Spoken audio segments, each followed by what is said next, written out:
Assalamu alaikum students. As you can see on your screen, it is already displayed about Elizabethan poetry. तो जैसा कि आप लोग जानते हैं कि हम एलिज़ाबेथ एज के मुतल्लिक पढ़ रहे हैं कि एलिज़ाबेथन एज क्या थी या उसमें क्या क्या काम किया गया, किस किस ने काम किए। तो जैसा कि आपने ड्रामास के रेलिवेंट पढ़े हैं कि शेक्सपियर ने लिखा था, यूनिवर्सिटी विट्स थे, क्रिस्टोफर मार्लो था और भी इस तरह के राइटर्स थे। तो उसके बाद हम ये देखते हैं कि जहाँ पे ड्रामा को बहुत ज़्यादा फेम मिला, वहाँ पोइट्री को भी थोड़ा सा फेम मिला था। अगर हम कंपैरिजन करें तो सबसे ज़्यादा फेम उस एज में ड्रामा को ही मिला है, लेकिन पोइट्री को हम इग्नोर नहीं कर सकते। जिन पोइट्स का नाम लिया जाता है या आज भी जिन पोइट्स का नाम जिंदा है वो आपके स्क्रीन के सामने डिस्प्लेड हैं, उनके कुछ वर्क डिस्प्लेड हैं। इनके वर्क्स को आप लोग देख लेंगे, थीम देख लेंगे और ये देख लेंगे कि इसमें बेसिकली थीम पोएम में क्या बताया जा रहा है। तो सबसे पहले जो आपका एलिज़ाबेथन पोइट्री है, टोटेल्स मिशेलेरिनी लिखा हुआ है। ये 1577 में एक बुक थी, ये पब्लिश हुई थी। उसके बाद विट एंड स्योरे जो थे उन्होंने बहुत से सॉन्ग्स लिखे थे पोएम्स की फॉर्म में एंड सोनेट्स की फॉर्म में, बहुत ज़्यादा सॉन्ग्स लिखे थे। उनका ये स्टाइल था कि सॉन्ग्स और सोनेट्स की तरह वो विट एंड स्योरे लिखा करते थे। फिर थर्ड पार्ट आपके पास है थॉमस सैकवाइल, 1536 से 1608 तक इसने भी लिखी थी पोइट्री। फिर इसकी जो पोएम थी नीचे जैसे कि आपकी स्क्रीन पे डिस्प्लेड है, मेंशन है, मिरर फॉर मैजिस्ट्रेट्स इसकी बेसिक या असेंशियल पोएम थी। इस पोएम के थीम को आप लोगों ने देखते हैं कि इस पोएम में किस चीज़ पे बताया जा रहा है, इस पोएम का थीम क्या है।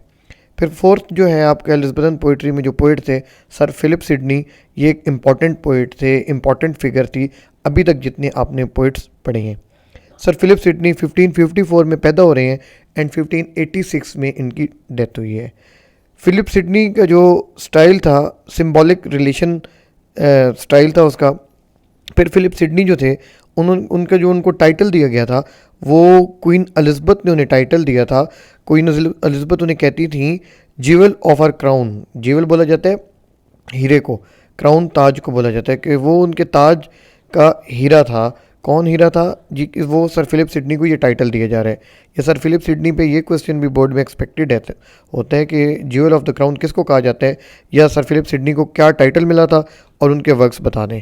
वर्क्स आप इनके देख लेंगे उसके अपनी टेक्स्ट बुक में। फिर इसके बाद हम देखते हैं सेकंड हमारे पास पोइट कौन से, स्पेंसर है। स्पेंसर 1552 में पैदा हो रहे हैं एंड 1599 में स्पेंसर की डेथ हो रही है। स्पेंसर के पोइटिक वर्क मीन्स के पोइट्री पे स्पेंसर ने जो काम किया था, सबसे पहले द फेरी क्वीन जो उसकी पोएम आज भी इम्पॉर्टेंट है, आज भी पढ़ी जाती है। अगर एलिज़ाबेथन एज में कुछ इम्पॉर्टेंट पोएम्स का नाम लें तो वो फेरी क्वीन सबसे कह सकते हैं कि हाई लेवल की पोएम है। तो फेरी क्वीन को आपने उसका थीम को तैयार करना है। ये इसका स्टाइल क्या था, एलेग्री ये थी एक पोएम, ये इसका स्टाइल है। फिर सेकंड पे शेफर्ड कैलेंडर 1579 में पोएम पब्लिश हुई। उसके बाद एस्ट्रोफेल 1586 में पब्लिश हुई। पोस्टल इमेजरी इसका स्टाइल था, टेक्निक थी। फिर उसके बाद इसका जो थीम था इस पोएम का वो किस चीज़ पे था, सिडनी जो था सिडनी की डेथ के मुतलिक था। फिर उसके बाद फोर्थ पे आप ये देखते हैं for Hymen, love and beauty इस पोएम का थीम हुआ करता था। उसके बाद अमोरेटरी जो पोएम है वो एक बुक का नाम है और वॉल्यूम है जिसमें 88 सोनेट्स लिखी गई हैं। फिर उसके बाद 6 नंबर पे आप देख सकते हैं एफिलमोनियम एक पोएम है, उसके मुतलिक बताया जा रहा है, उसके थीम को आपने देखना है। और ये देखना है कि चार्ल्स लैम जो था उसको टाइटल क्या दिया गया था। तो फिलिप स्पेंसर जो था उनको टाइटल क्या दिया गया था, उनको चार्ल्स लैम ने टाइटल दिया था और टाइटल ये दिया था कि उनको कंसिडर किया जाता था पोइट्स पोइट, उन्हें ये टाइटल दिए। ये टाइटल्स भी आपने याद रखने हैं, पोएम्स भी याद रखनी है और इनकी थीम आप लोगों ने तैयार रखनी है।